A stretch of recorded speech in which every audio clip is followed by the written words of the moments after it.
Gente, quando a gente fala aí de atraso de linguagem, eu vim pensando que eu ia falar para vocês.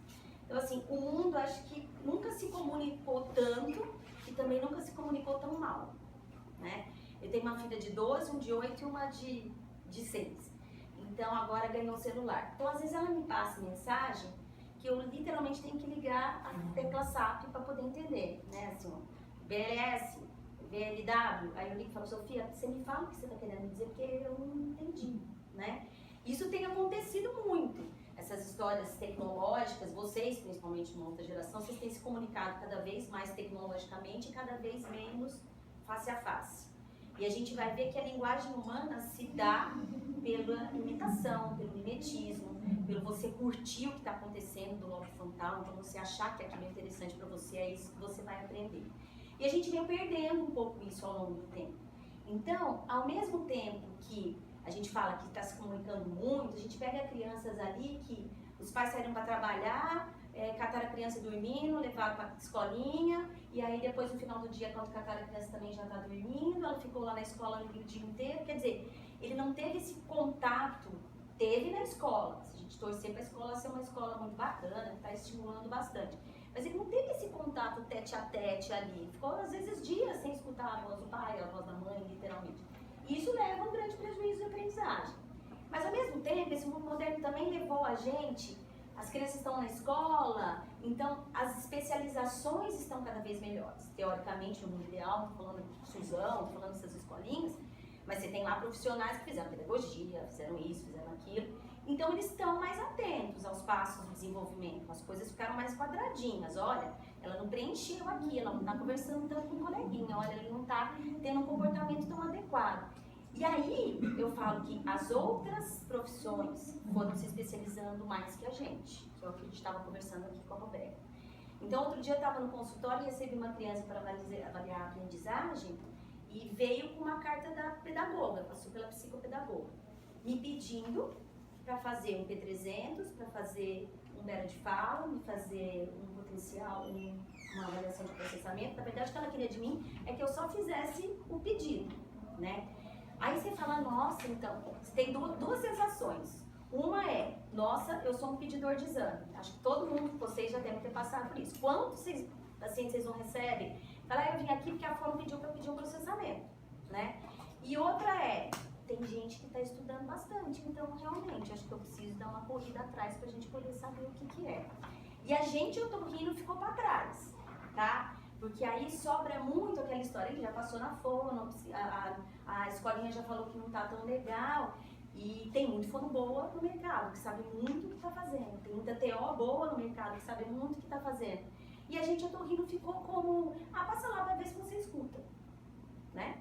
Aí passou, vê se você escuta, você pediu alguns exames, e aí a gente tem a brilhante ideia de falar para ele, não, ele escuta, então escuta vai falar, tá? Isso é o maior pecado que a gente tem, é de falar que ele escuta e vai falar. Se isso fosse verdade, vocês têm aí um serviço de implante super bacana, toda criança implantada falaria. E a gente vê que isso não é verdade, né?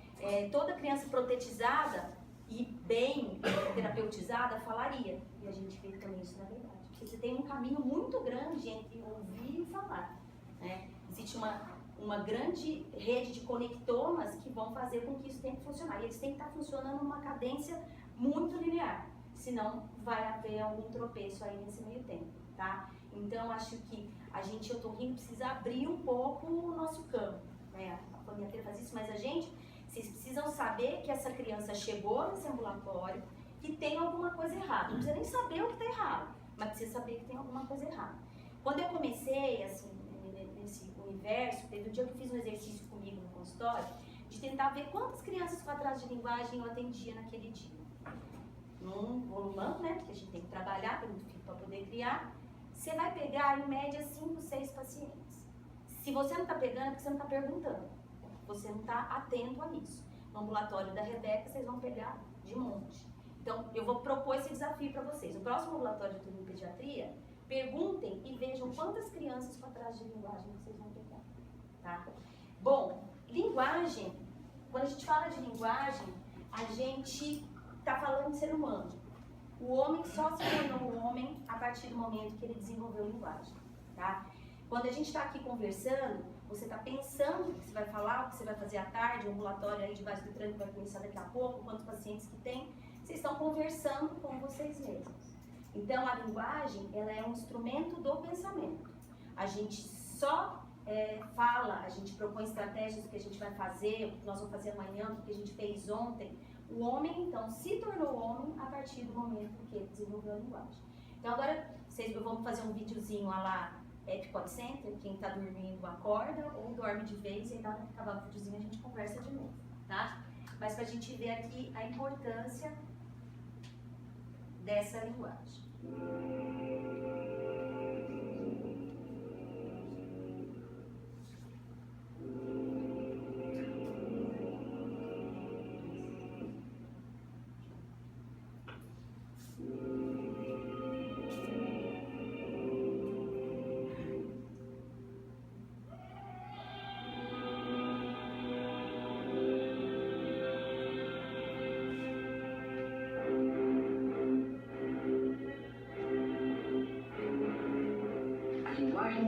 Surgiu há milênios. Mas não resta nenhuma sombra o registro da primeira palavra, do primeiro canto, da primeira dança. Tudo isso ficou invisível no tempo.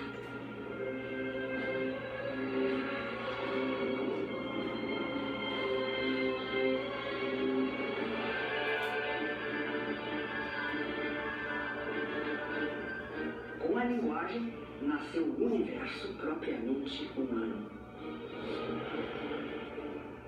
Razão e emoções, sonhos e projetos se organizaram e ganharam lugar.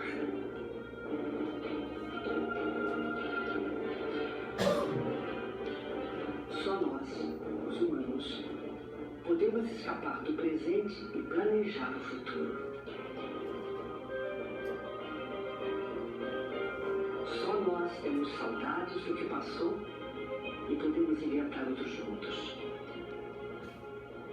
Nosso reino é o dos signos e nele se instaura o universo da palavra.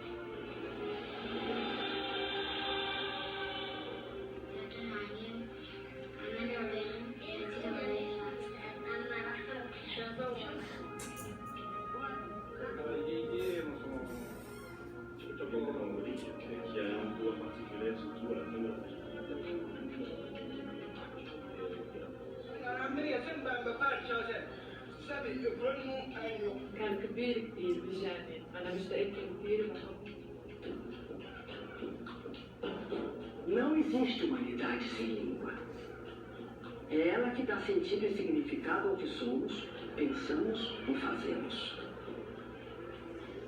A língua é como a espinha dorsal que põe de pé as sociedades, organizando crenças e costumes, valores e comportamentos. Não se sabe ao certo como surgiram as milhares de línguas que existem.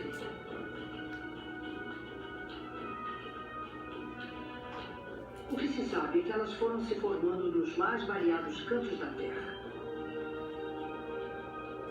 Línguas diferentes entre si, cada qual com a sua sonoridade, com seus modos de organizar as palavras, com seus timbres.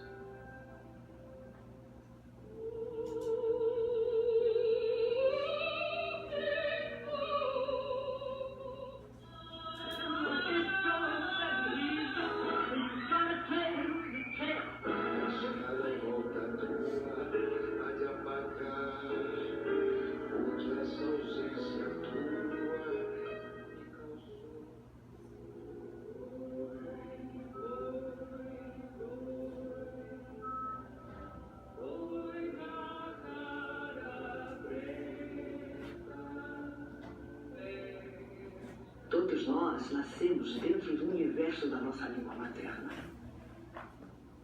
E as palavras dessa língua nos abrigam e envolvem. Bom, é isso. O homem na evolução se tornou homem a partir do momento que ele desenvolveu a linguagem. E como que isso foi acontecendo? Isso foi acontecendo... Isso foi acontecendo com o crescimento do cérebro, né? Esse crescimento do cérebro, em especial do lobo frontal, fez com que o homem pudesse planejar, com que ele pudesse se instrumentalizar. E isso foi fazendo com que ele se desenvolvesse como ser humano e se destacasse dentro dos primatas, tá? E aí, o que a gente vai observando? Por exemplo, o primata lá no anterior carregava o seu macaquinho aqui nas costas. Chegou uma hora que esse cérebro foi crescendo, que ele passou a usar as armas, que ele passou a se desenvolver de uma maneira diferente dos outros animais, que ele precisava das mãos. Então ele precisava pegar esse bebezinho aí e deixar ele em algum lugar. Para ele deixar em algum lugar, essa criança não se acalmava. Como que ela foi se acalmando? Através da voz materna. Então eu preciso curtir, eu preciso gostar, isso precisa ser interessante, precisa ter um afeto para mim, que é o lobo frontal que está te dando, para a gente poder aprender. Foi o primórdio já da linguagem. Quando a mãe, para deixar aquele bebê tranquilo, ia falando alguma coisa, e essa voz materna dava essa continência para essa criança. E o homem foi precisando ensinar como que você vai usar aquela arma que a gente aprendeu. A gente está lutando contra tribos da mesma espécie aqui, mas a gente vai ver como que vai ganhar. Então, a linguagem foi se estabelecendo através dessa evolução humana. A doutora disso me corrija, mas ali a supraglote, depois ela também foi se desenvolvendo, dando a capacidade da gente articular os fonemas. A glote foi adquirindo e dando a capacidade da gente de ter uma melodia maior. Mas não adianta a gente falar, outros animais também gritam, mas não tem significado. É o humano que foi dando significado a essas coisas, através de afeto, de emoção, de necessidade mesmo.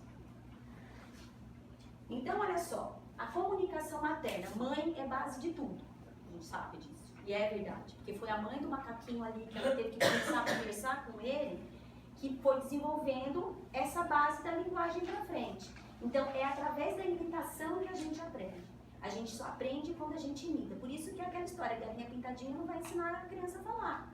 Porque ela só vai entender que mãe significou mãe, porque é uma bilabial mamã. Todo bebê do universo da Terra vai começar a falar mamã. Mãe, mother, mère, todos eles começam com M. Mas o significado só foi dado porque 20 vezes quando o bebezinho fez uma mamãe, a mamãe foi lá, olhou e falou, ele está falando mamãe.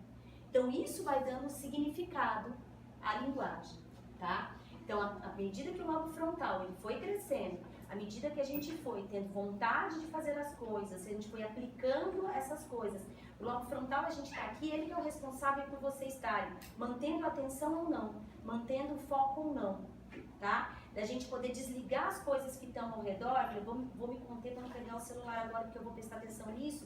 Mas essa aula só vai ser interessante para vocês se a gente tiver alguma fé. Se alguma coisa que vocês curtiram foi importante para vocês. Senão isso vai durar uma memória de 6 dias, amanhã vocês lembraram, mas depois da manhã isso não vai fazer significado mais, tá? O ser humano aprende por imitação. Imitação, vocês vão ver que é a chave para o autismo. O autismo não imita. Se a gente não imita, a gente não consegue ter essas relações e essa linguagem não vai para frente. A linguagem do primata começou através de gestos, certo? Então, às vezes, chegou uma criança para você que ela não fala nada, mas ela se comunica com você totalmente. Ela mostra que ali ela quer a água, ela brinca com você de alguma forma, entendendo que ela está brincando. Então, essa linguagem gestual é muito mais primitiva. E se isso está preservado, o prognóstico é melhor, tá? E outros seres vivos gritam, fazem, eles, sei lá, um gorila vai começar a gritar, querendo avisar os amigos que está chegando alguma coisa. Mas esses outros seres, eles não têm capacidade de perguntar e de responder. Isso só o ser humano tem. Por quê? Por conta da linguagem. Aí, então a gente falou que foi a evolução do cérebro humano que deu essa capacidade de falar. Então, olha só, a gente precisa ouvir bem, chegar em todo o circuito até a gente executar essa fala. É muito comprido e é muita coisa que a gente precisa saber. Isso é feito com uma rede de conectomas, desde os conectomas auditivos até chegar nos conectomas motores. Então, aqui a gente precisa... Onde está o conector? Então, a gente precisa aqui, desde uma audição periférica ok, legal, bacana, mas a gente precisa de um tronco muito bem feito. Nesse tronco cerebral, o som ele vai ser picotado em frequências, tá? A gente está começando a fazer essas especializações. Quando ele chegou aqui no córtex, eu sei que ele é um som, eu posso distinguir uma voz, mas eu ainda não sei exatamente o que isso significa. Mas vocês concordam comigo, se eu ouvir bem, mas aqui a condução está alterada, você já vai ter uma alteração de linguagem. São os neuropatas que vocês veem aí no ambulatório. Quando chegou aqui no córtex primário, esse fonema, pato, ele foi picotado em A, O. Essa diferença de tempo que a gente tem entre perceber uma consoante e perceber uma vogal, isso é essencial para a gente poder fazer a codificação desse fonema. Crianças com DEL, um estudo específico de linguagem, a gente vai ver lá na frente, eles têm esse tempo muito alterado. Então, eles não conseguem fazer essa discriminação do silêncio entre o fonema P e o fonema A. Então, isso para eles entra de uma vez, então ele vai escutar AU. Então, a gente vê que essa rede de conectoma aqui no córtex, se ela estiver alterada, isso também vai dar prejuízo. O som chegou aqui, ele vai fazer as suas áreas associativas. O lobo temporal esquerdo ele vai ser responsável para a gente fazer toda a codificação. Então, o pato chegou aqui, agora ele é pato. Tá? Mas eu puxei lá do lobo frontal também para mim, a minha emoção que diz que um dia eu fui no taquaral e eu vi um pato. Então, isso vai estar aqui dentro no nosso dicionário, que a gente chama de dicionário lexical. Vocês já imaginaram que cada vez que você fosse não ouvir pato, vocês tivessem que discriminar o P, o A, o T e o O, mas vocês tivessem que aprender de novo o que é pato? Isso não existe. Então, a gente tem um dicionário no cérebro, que chama dicionário lexical, que a partir do momento que eu escutei aquilo, eu já tenho aquela imagem do pato formada. Tá? Bom, formei a imagem, mas agora eu tenho que falar o pato. E aí, o que eu vou fazer? Então, a gente vai para as áreas premotoras e a gente vai mandar esses músculos e toda essa articulação que a gente tem de órgão fonatório falar o pato. Que cada um vai precisar estar exatamente, a língua vai estar exatamente numa posição para poder falar isso. Se aqui nessa área a gente tem algum distúrbio que a gente não consegue colocar esse movimento da língua de uma maneira correta, a gente tem as dispraxias. Tá? E aí a mesma coisa, também o cérebro tem ali um dicionário que ele já sabe onde ele vai ter que colocar a língua para poder falar pato. Se ele não tem isso, e se ele não tem essa memória do lobo frontal, já imaginou como vai ser difícil para poder falar? Tá? Então, as alterações de linguagem, elas existem desde esse ouvir, mas até a execução desse movimento falatório.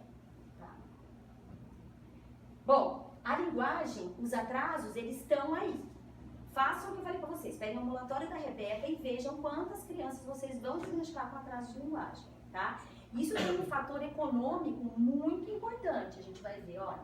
Então, isso corresponde a 5 a 10% das crianças, tá?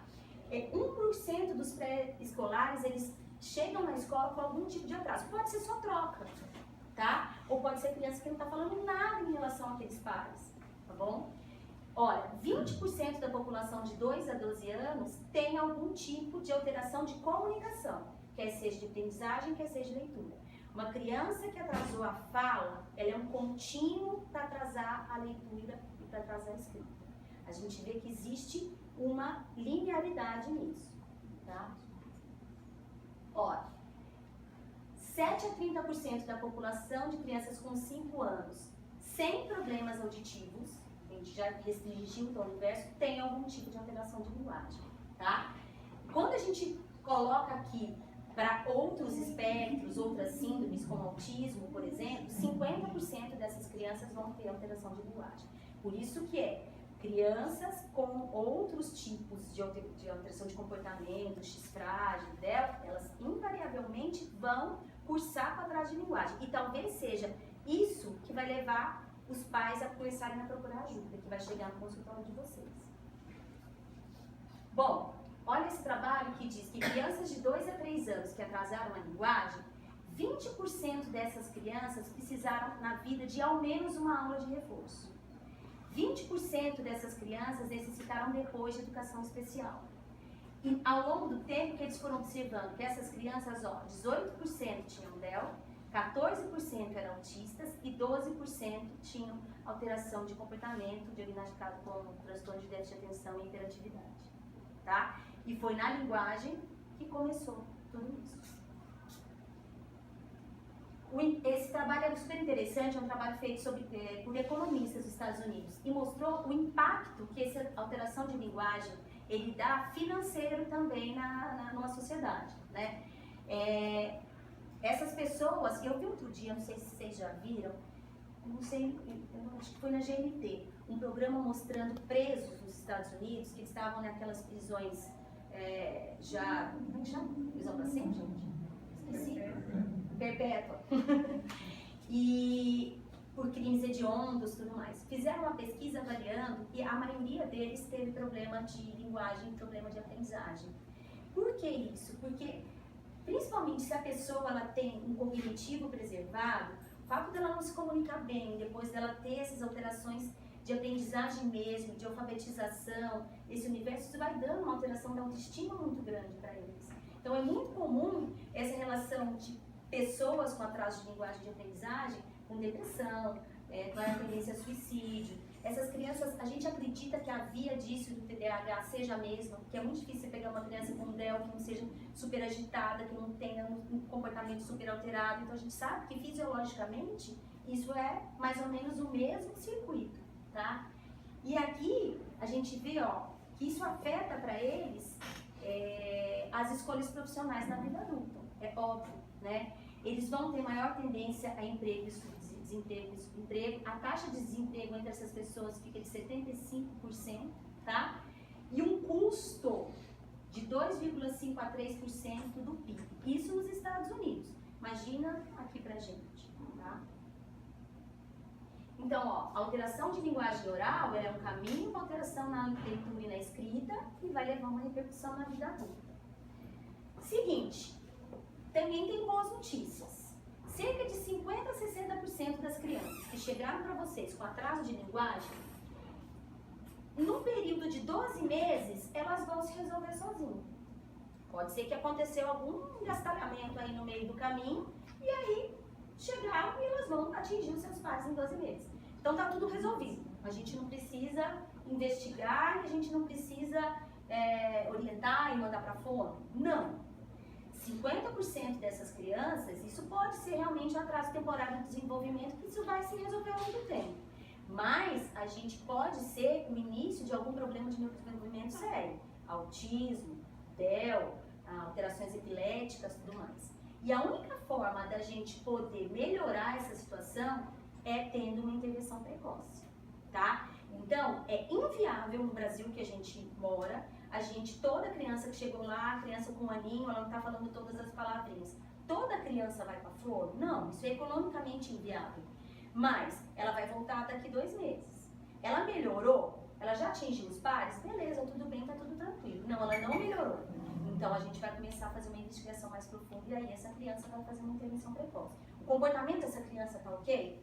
Então é isso, tá? Não é porque a maioria pode se resolver que a gente vai liberar. Não, porque a gente pode estar diante de um autismo, a gente pode estar diante de um DEL que depois vai virar uma dislexia. Pra gente poder saber, a gente precisa saber o que é a criança normal, que é o que eu falo pra vocês. Vocês só vão saber diagnosticar se vocês souberem perguntar. Então, ó, parâmetros da normalidade. A gente tem que fazer isso ficar da forma mais fácil do mundo. Com 6 meses, essa criança, até os 6 meses, ela precisa reagir à voz humana, tá? Então, ela já conhece a voz da mãe. Ela faz aquele mamanhês, que a gente chama de interlocução, vocês vão ver. Começa aí, coisa mais bonitinha, ela vai falando a linguinha dela. Então, ela já tem essa atenção para a voz humana. Um aninho, aniversário de um aninho, precisa estar falando algumas palavrinhas, tá? Você pode falar que tá batendo palminha, tá obedecendo as ordens simples. Com 18 meses, ela consegue juntar 2 palavrinhas. Então, papato e mamãe. Ela já entendeu que o papato é da mamãe e juntou 2 palavrinhas, tá bom? Com 2 anos, essa criança precisa formar frases. As frases, a frase não precisa estar correta, ela não precisa nem falar eu quero ainda. O eu dela pode até não existir, mas ela precisa estar formando frases. E com 3 anos, essa criança precisa falar e ser entendida por um adulto estranho. Então eu brinco, a Mariana sempre fala que ela precisa falar e ser entendida pelo porteiro. Tá? Se alguma coisa nesse desenvolvimento, então você viu essa criança com 12 meses, é o que eu falei. Ah, então ela não estava falando palavrinha, mas ela voltou com 1 ano e 2, nossa, agora ela já está ótima. Beleza. Agora ela voltou aqui com 1 ano e 2, ela regrediu, ou isso não foi para frente, essa criança vai precisar ser investigada. Tá? Essa daqui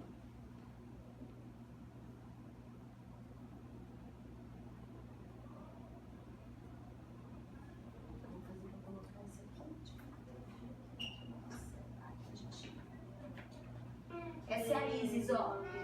2 meses. Olha o olhar da Isis pra mãe. E ela fez a interlocução, ela tá conversando com a mãe dela.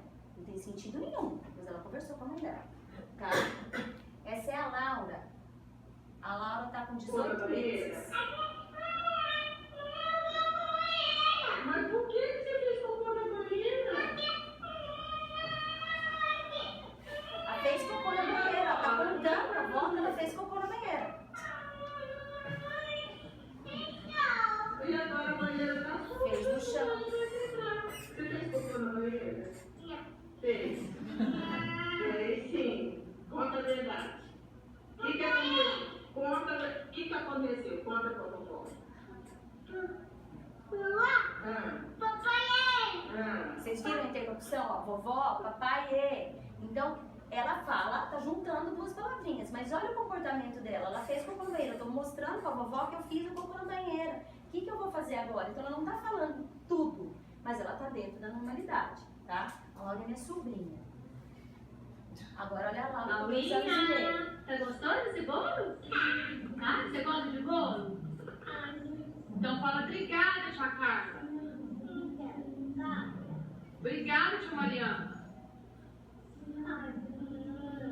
Não come o bolo.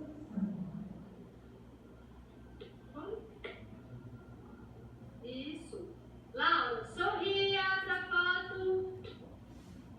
Ai, meu amor. Fala, oi, vovó Ivanda. Ah, agora você falou Ivanda, né? Normalmente você fala Vânia. Falar Ivanda é demais, né, gente? Coitada da menina. Aí. Tá gostoso? Você gosta de bolo?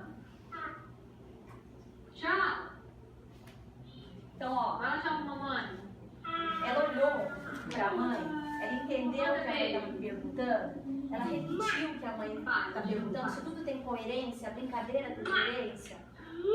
Tá vendo? Ela imitou, tá? Então, isso tudo leva a gente a achar que a Laura tá normal, né?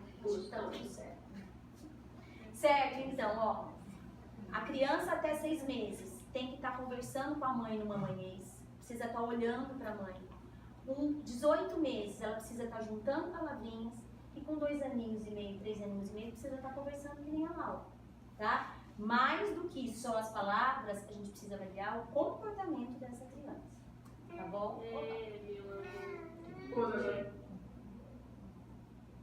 Bom, sinais de alerta, de desenvolvimento da linguagem e de comportamento.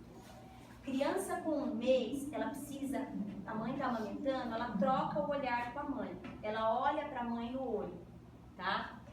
Com 6 meses, essa criança precisa olhar quando chamado pelo nome. A gente tá brincando com o cachorrinho não sabe que ele chama Fred, sei lá, como chama o cachorrinho. Criança até 6 meses sabe que ela tem esse nome. Então ela tá ali brincando, você vai falar Sofia, ela tem que olhar para você, tá? Ela tem que atender quando é chamado o nome. E ela precisa fazer o que a gente chama de triangulação do olhar. Então, tô aqui. Nós 3 estamos aqui conversando, batendo papo. Doutor Agrício chegou. Ele vai dar aquele medo. A gente dá aquela olhadinha lateral. Não, mas acho que ele tá com a cara boa, nós vamos voltar. Tá bom? Isso é triangular o olhar. Você tem interesse pelo outro que aconteceu, mas eu voltei pra minha vida normal. Tá bom? Com 10 meses, ela precisa compartilhar a atenção. De novo, nós estamos aqui brincando, de repente eu viro para você e falo assim, olha o avião! Aí nós vamos olhar o avião, você vai interessar pelo avião, depois nós vamos voltar. Então você tem que ter interesse pela atitude do outro, tá? 1 ano e 2 meses, não tá falando nada, a gente precisa ficar alerta. 2 anos não formou frase nenhuma, a gente precisa ficar muito alerta, tá bom? Bom, então aqui ó, uma atenção compartilhada, eles estão brincando. Oi? 15 desaprende tudo, aí não olha mais pra Não olha mais pra nada, isso, exatamente. Aí fica naquele seu mundo introspectivo. E eu brinco também aquela história, né? Que você fala assim, ah, não, a criança, o autista, ele tá lá assistindo televisão, você chama, ele não responde o nome. Eu falei, nossa, então eu tenho 3 autistas na minha casa, né? Você chega, aí você dá uma de dor e fala, ai, também! Aí tudo volta ao normal. Então é isso, depende do tom e da forma como você vai chamar também. Então olha aqui a atenção compartilhada. Esse bebezinho, ele tá interessado pelo que o outro bebezinho tá fazendo também. é o interesse que a gente tem pelo outro, tá bom? Bom, fake news. Em tempos de fake news. Se ele escuta, uma hora ele fala. Não. A gente já falou sobre isso. Neuropata, às vezes, não vai funcionar mesmo com implante, tá? Tem DEL que é surdo, tá certo? Segundo, é normal a criança falar até os 4 anos. E a gente recebe isso muito no consultório. Não é normal. A criança com 3 anos, ela já tem que estar falando. Quanta coisa a gente já viu que ela tem que estar fazendo até os 4 anos, certo? Então ela precisa estar falando assim. Você pode até não saber o que é, mas você tem que saber que isso é normal. E aqui, então, é o momento aqui do Faustão, sabe? Essa é a sua vida, da gente declarar para o paciente. Na nossa família, os meninos sempre falam a partir dos 5 anos de idade. Então, eu vou ter que te contar que os meninos da sua família têm um probleminha. Tá bom? Talvez toda a geração, tá certo? Porque DEL tem muita relação familiar. E geralmente meninos, tá certo? Então, precisa perguntar isso na anamnese. Ah, e na sua família, assim, os meninos demoram para poder falar? Ah, tá. E depois, alguém que assim teve algum problema de aprendizagem, chegou a se formar, fulaninho, nossa, fulaninho, né, parou no segundo do Fundamental 2. Ah, o que ele faz hoje em dia? Ah, ele é faxineiro, porque ele não conseguiu se desenvolver em nada. Isso são dados importantes pra gente, tá bom? Bom, causas agora. Basicamente, eu vou dividir elas em ambientais, em psíquicas, comportamentais, para a gente poder organizar isso só na mente. Então, ambientais, uma causa pode não ser nada, é aquilo que a gente falou, ela está dentro daquele 50%, gastalhou no momento, mas depois foi, e ficou tudo tranquilo. Causa super importante é o estímulo. Aí, de novo, é o que a gente vê, a gente está vivendo tempos bárbaros, tá? Então, no consultório chegam coisas que às vezes a gente não acredita, e isso é independente da faixa socioeconômica, tá bom? Então, assim, a criança vai aprender por imitação. Se o adulto não ensinar a falar, essa criança não vai aprender a falar, tá bom? E aí, o que acontece? Essas crianças, elas, hoje, eu mudei completamente o meu conceito sobre entrar na escola cedo. Eu não sei se você também mudou. Eu achava que, nossa, entrar na escola antes, né, dos 2 aninhos, a criança vai ficar mais doente mesmo. Essa criança, é tão bom ela ter aquele convívio familiar ali, desde que as famílias funcionassem como era antigamente, mas não funciona. Essa criança vai ficar em casa sozinha, às vezes a mãe é uma mãe que está trabalhando ali, então ela tem que lavar roupa, ela tem que fazer comida, etc e tal, mas todo mundo, independente da condição financeira, tem um celularzinho hoje em dia, certo? E aí entra no YouTube. Aí você deixa a criança ali no YouTube e ela vai fazer as outras atividades. Num outro viés socioeconômico, é a mãe chique e famosa, que ela tem que trabalhar, que a criança tem um tablet, lindo. E ela vai ficar ali no tablet enquanto a mãe vai fazer todas as outras coisas que ela precisa. Ou ela está no tablet e a babá está no celular. Isso acontece muito, tá? A Sociedade Brasileira de Pediatria lançou uma orientação que crianças não são para ter acesso à tecnologia até os 2 anos de idade. A gente, mãe, sabe que isso é impossível. Então, é o que eu falo para os pacientes, não é que não pode. Pode, está na hora do furdunço, botou lá, a galinha pintadinha, tá tudo certo. Mas isso não pode ser o único veículo de comunicação da criança. Porque senão ela não vai entender que o pato é pato. Você falou para ela que é pato, que é o quaco-quaco, que ele é amarelo, que ele está na lagoa. E é assim que a gente vai fazer o aprendizado, tá bom? Então, por isso que eu acho que a criança hoje, se for para ela ficar nesse mundo, é melhor ela entrar na escola mesmo cedo. É bem melhor, tá? Eu tenho uma paciente que a criança, hoje a gente sabe que ela é autista, mas quando chegou com a linguagem, ela conta que ela, quando ela deu à luz, a criança já estava com uns 3 meses, ela quis dar um gás no doutorado dela. E aí ela deixou essa criança sentadinha ali na frente da televisão. E era babá. Mas é televisão com programas educativos e em inglês. Porque inglês é importante para a criança também nesse momento. Tá? E aí é isso, a criança não fala nada. E ainda os programas são em inglês para ela poder já aprender uma segunda língua. Aí, gente, dá um nó cerebral total que isso daí não funciona. Tá?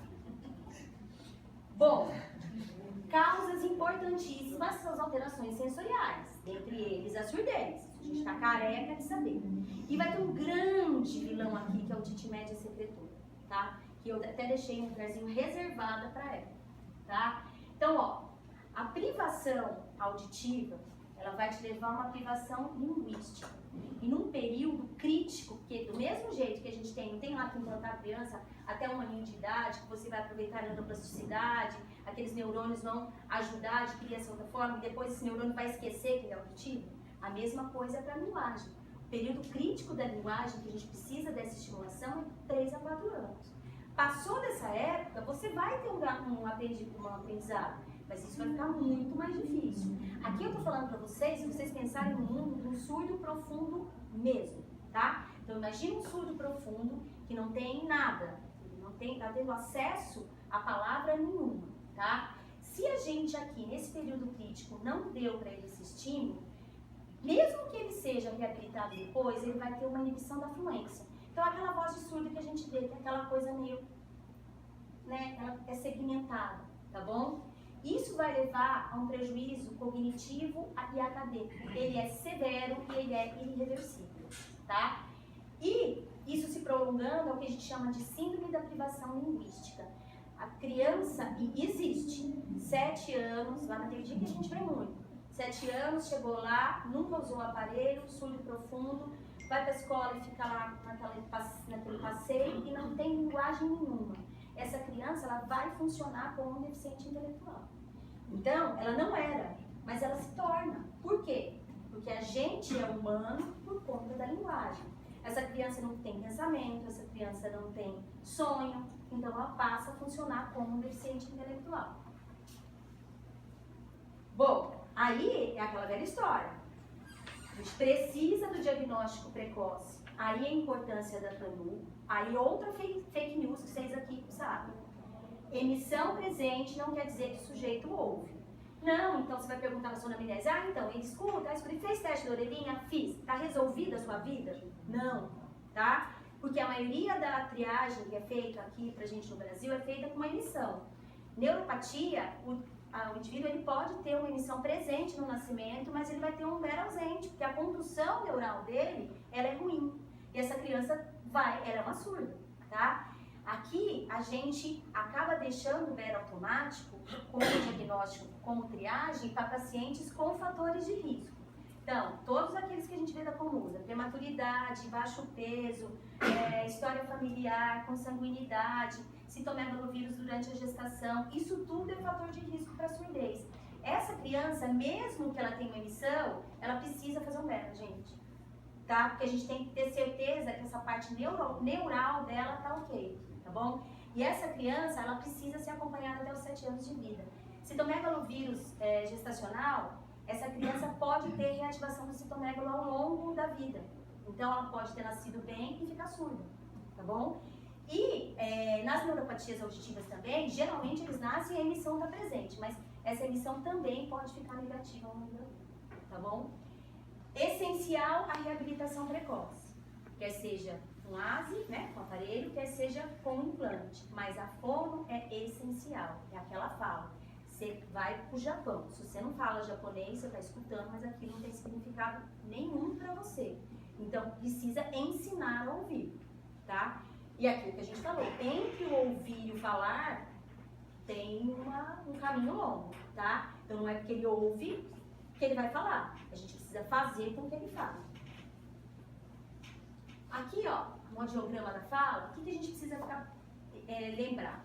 As perdas, principalmente nessas frequências de 500 a 2000, onde está a frequência da fala, são perdas que vão dar um prejuízo linguístico muito importante. Principalmente se a gente tem essa perda aqui, ó. Por quê? Aqui estão todas as consoantes. Então, aquela história, falou pato, essa criança vai escutar algo. Falou bala, ela vai escutar a, tá? Quando a gente tem essas perdas mais em frequências agudas, ela vai perder muito da entonação, ela vai perder muito da musicalidade dessa fala também, tá bom? Bom, perdas unilaterais, a gente também precisa ficar atento. Eu tenho uma angústia quanto à perda unilateral, porque é assim, você pega aquela criancinha, vamos pegar, né, aquela criancinha que tem uma perda unilateral, mas ela vai super bem, ela tá tranquila. Eu tenho medo, às vezes, de patologizar uma criança que não é patológica. Não sei se vocês estão me entendendo o que eu tô falando, né? Ela tá indo bem, ela vai tranquila, e colocar no aparelho, de uma forma ou de outra, pode ser para ela um fator que ela vai se tornar diferente sem ela ser. Mas, 1 em cada 1000 pacientes tem perdas unilaterais, né? Ela está presente em 3 a 6% dos escolares. E a gente vê nesse trabalho aqui que 27% desses pacientes com perdas unilaterais, eles têm sim atraso de linguagem. A gente vê, ó, que 50% desses pacientes com perdas unilaterais, eles vão ter uma deficiência de aprendizagem. Um índice de repetência de 35%. E um índice de alteração de comportamento, aquela criança agitada ou aquela criança muito dispersa, ele é alto e prevalente. Observaram, então, que essas crianças com perdas unilaterais, as primeiras palavras apareceram num tempo adequado do normal 20. Mas a junção de 2 vocábulos ali, ó, eles têm um atraso de 5 meses em relação aos seus pais. Então, é angustiante. Se tá tudo bem, ok. Mas é uma criança que, às vezes, lá no futuro, ela vai ter alteração de processamento auditivo. É uma criança que vai ter, sim, começar a ter trocas na linguagem. Então, o que eu acho? Os pais precisam estar muito conscientes disso. Você precisa passar, você precisa oferecer para eles. Eu tenho um paciente que ele tinha uma estenose de conduto quando nasceu. Fez uma perda moderada de um lado e o outro ouvido normalzinho. E aí, é aquela história. A minha obrigação era falar para a mãe, não cabia ali uma aparelho auditivo, a indicação seria o hairband. Eu falei, olha, tem indicação disso, é assim que funciona, vai melhorar a localização e tudo mais. Eu já tinha certeza que ele ia me falar, doutora, mas ele está indo bem e eu prefiro não. Tudo bem, mas você deu para a mãe essa possibilidade, certo? E se a criança voltou, a gente foi acompanhando, com 7 anos ele começou com bastante troca na escrita. Aí esse conduto já estava um pouquinho mais aberto. Aí eu falei de novo, então por que agora a gente não tenta colocar o aparelhinho de novo? Colocou e o desempenho escolar dele melhorou, tá bom? Então assim, isso ao longo da subida dessa demanda social, isso pode ser que faça diferença sim para a criança, tá? Bom, otite média secretora. A otite média secretora é uma vilã. E eu acho que depois que eu me enveredei no ramo da foniatria, eu me tornei muito mais cirurgiã. Eu acho que hoje eu sou muito mais crítica com as otites secretoras do que eu era antigamente. Por quê? Existem, nesse trabalho americano, 2 milhões de casos novos no ano. 20% dos lactentes têm otite média secretora. Isso em país desenvolvido. Imagina nas creches aqui da prefeitura. É a maior causa das perdas leves. Corresponde a 50% das perdas leves e flutuantes. E olha aqui o limiar que ela vai dar, essa otite média secretora, no geral, ela vai dar esse limiar de 38 dB. Olha aqui, gente. A criança está escutando aqui, ó. Ela perdeu todos esses grupos consonantais. Se essa criança é uma criança que está com otite média secretora e ela está na escola, lembrando que a criança até os 5 anos de idade, ela não faz mascaramento. O mascaramento que a gente está fazendo aqui agora, que tem o ar-condicionado, tem o barulho do computador, tem gente falando lá fora e eu estou focada em conversar com vocês e vocês em me escutar. A criança não faz isso. Então essa criança está com secretora na escola com milhões de crianças gritando ao redor dela ou em casa com a televisão ligada. Não vai falar, tá bom? Ela precisa, se ela for muito bem, uma criança super pulmãozinha, ela vai ter um atrasozinho, mas ela vai falar. Agora, se essa criança tiver algum outro grau de comprometimento, ela não vai falar, tá bom? E a gente tem que lembrar que a secretora acontece muito nesse período, que é o período crítico da linguagem. Pensa assim, ó, chegou no ambulatório de otorrinopediatria aqui, ela tá com 1 ano e meio hoje, e aí ela tá com uma secretora. Aí você tentou tratar com alguma coisinha e falou para ela poder voltar daqui 3 meses. Ela não conseguiu vaga, mas ela vai chegar aqui em junho. Em junho do ano que vem, ela já está encatarrada de novo. Essa criança ficou 6 meses, ela já está com 2 anos com privação sensorial, tá? E aí a Rebeca pode me ajudar. A Academia Americana de Pediatria, ela trata a secretora muito mais efetivamente do que a gente. Se teve um quadro de secretora em 3 meses, isso precisa estar sendo resolvido e sem repercussão. Senão, você tem que ser mais ativo nesse tratamento, tá? E aí eu fico tristíssimo que eles falam que é só corticoide nasal que eles usam como tratamento clínico, né? Assim, eles não veem evidências que antibiótico funcione, que corticosteroide funcione. E aí, depois de indicação, tubo de ventilação, tá? adenoidectomia, de acordo com eles, a partir de 4 anos, se essa criança tiver algum indício de alterações respiratórias. Como na minha cabeça eles sempre têm indício de alteração respiratória, geralmente a gente acaba, é difícil uma criança antes dos 4 anos com secretor que não seja catarrento, né? Então aí acaba fazendo, tá? Perdas secretoras, elas alteram a atenção e causam uma agitação nessa criança, isso vai atrapalhar a linguagem também. Elas vão levar no futuro a alterações de distúrbios do processamento, principalmente por conta dessa flutuação auditiva. Hoje eu escuto, amanhã eu não escutei, então isso não vai formar ali pra gente o nosso dicionário lexical.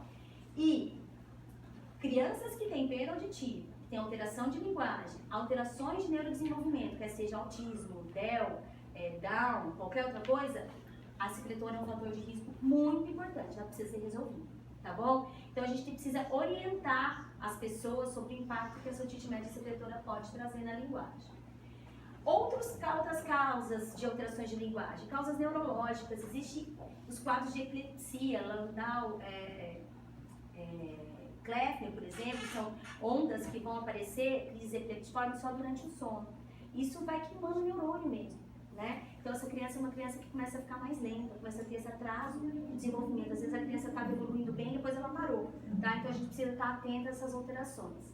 Os encefalopatas, né? Essas crianças aí PC, obviamente elas vão ter um risco maior com alteração de linguagem. E os deficientes intelectuais, eles têm muita chance de alteração de linguagem. 4% da população mundial é limítrofe, tá? Então, essa história, deficiente intelectual, não é só aquele que baba, não. Às vezes a gente teve muito coleguinha que era ali no limítrofe, tá bom?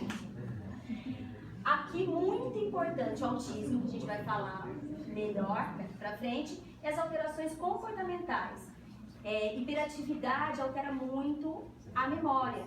Isso pode alterar bastante a linguagem. Hiperatividade, DEL, é sempre o mesmo circuito neurológico, tá bom? Gente, autismo é uma realidade. Vocês vão atender bastante, tá? E a gente precisa estar atento para esse diagnóstico. O que é o autismo? O autismo é uma alteração no cérebro social. Essa criança não imita, essa criança não vai ter interesse pelo outro, tá? E como a gente fala aqui em déficit da comunicação, é um déficit na comunicação global. Então, é aquela criança que eu falei pra você, que às vezes ela não fala, mas gestualmente ela quis se comunicar com você. O autismo, ele não tem isso, tá? Ele não vai ter essa comunicação gestual. Geralmente, se ele quer alguma coisa, ele vai te puxar pela mão e vai te levar até o objeto de interesse dele. Ele não vai querer te mostrar, vir mostrar o brinquedo pra você, ou fazer com que você entenda, tá certo? Quando a gente fala em interação social, eu adoro essa foto, isso aqui é o Joaquim e a Joana, são meus pacientes. Olha só, o interesse que o Joaquim está tendo em brincar com a Joana. Olha o olhar dele, ele não está com interesse nos instrumentos, ele está com interesse na brincadeira, ele está com interesse no outro. Já olha aqui o olhar do Theo. O Theo, ele está olhando aqui fixo para essa rodinha do carrinho. O interesse é pelo objeto e não pelo humano, tá? E esse daqui, ó, já começou a empilhar esses carrinhos. Então, assim, é muito importante a gente começar a ter esse olhar sobre o comportamento da criança, que é isso que vai fazer com que a gente tenha aí um time para a gente poder fazer o diagnóstico. O DSM-5, que é hoje o guideline para a gente poder fazer o diagnóstico de autismo, ele diz como autista a criança que preenche o critério A e tenha 2 requisitos do critério B. O que é esse critério A? O critério A é deficiência na comunicação e na interação social. Aquela criança que não tem interesse pelo outro, ela não tem interesse de ter nenhuma linguagem, ela não tem interesse de brincar, ele está dentro desse critério A. E os padrões restritos repetitivos de comportamento. Aqui estão as estereotipias, aqui estão as hiper ou hipo alterações sensoriais. Então tem autista. Eu tive um paciente que ele achou lá a escovinha de cabelo de bebê, colocava a língua e ficava o dia inteiro penteando a língua. Ou é aquela criança que ele vai ter interesse pela textura, ele vai ficar passando a mão pela textura. Ou aquela criança que não aguenta barulho, tá? As crianças, os interesses repetitivos ou padrões inusuais são esses aqui, ó. Eu adoro carrinho e eu vou sempre enfileirar, eu vou sempre alinhar. Ele não pode mudar o ritual. O ritual dele tem que ser sempre o mesmo, os padrões são sempre restritivos. Atenção para crianças que têm alterações alimentares. Estou falando que toda criança que não gosta de comer seja autista, mas eles vão ter uma recusa muito grande a testar outras texturas.